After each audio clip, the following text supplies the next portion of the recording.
A devastating crash in Montgomery County where police say a man was killed and 7 children had to be sent to the hospital.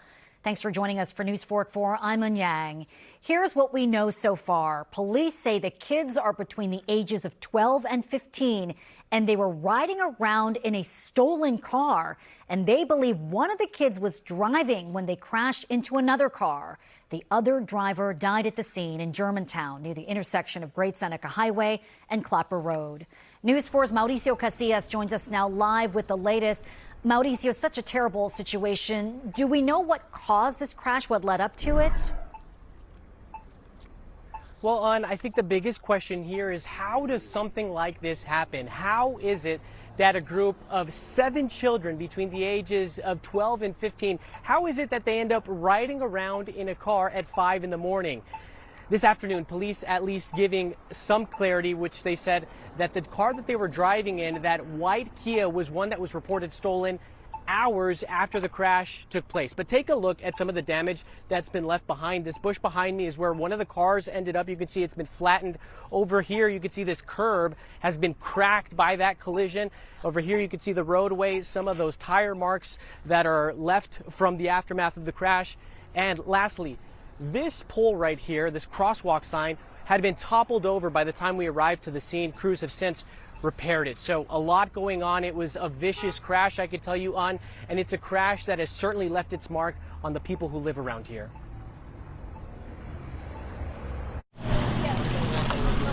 A mangled mess shows the devastation left behind after this deadly crash. Police say the man who was driving this blue Toyota was killed, pronounced dead at the scene.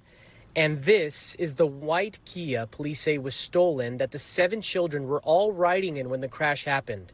All were hospitalized. 2 are listed in critical condition. You know, it just goes to show that this level of damage, clearly there are people that don't know what to do behind the vehicle. There are people that are inexperienced, and this kind of situation occurs as a result of that. I'm just praying for the best for everybody that's involved. Police have not yet said exactly how the crash happened nor which direction each car was coming from. What's clear is that those children should not have been in the car at the time. Police do say a witness had reported that they had seen a white car driving erratically in the area this morning. You do not have a license at the age of 15. So right now what I would say is, parents, just make sure you know where your children are. This incident happened at 5 o'clock in the morning. The crash shut down the intersection for several hours. Once news spread of what had happened, many who live around here were stunned. It was kids driving erratically. They ended up taking a man's life. And that's sad. The pictures look really bad, you know, so yeah, it's a scary time. I can only imagine one of the family members getting that call, right? Yeah, so that's kind of where I'm stuck. I can only imagine. God, my heart's out for the family and other people that were involved in the accident. Police at this point have not yet identified the man who was killed in the crash. We can tell you again, those 7 children remain hospitalized at this point, with police saying that 2 suffered critical injuries. This is just a tragic situation that police are still trying to make sense of. This investigation continues. Back to you. We know the investigation is just starting, Mauricio, but as you mentioned, such a tragedy here. Any indication whether there'll be charges filed in this case? I think that's something that is still too early to tell at this point. You know, it involves juveniles. They're still trying to figure out how exactly the crash happened. That's what the special traffic investigators, the reconstruction unit, is out here doing.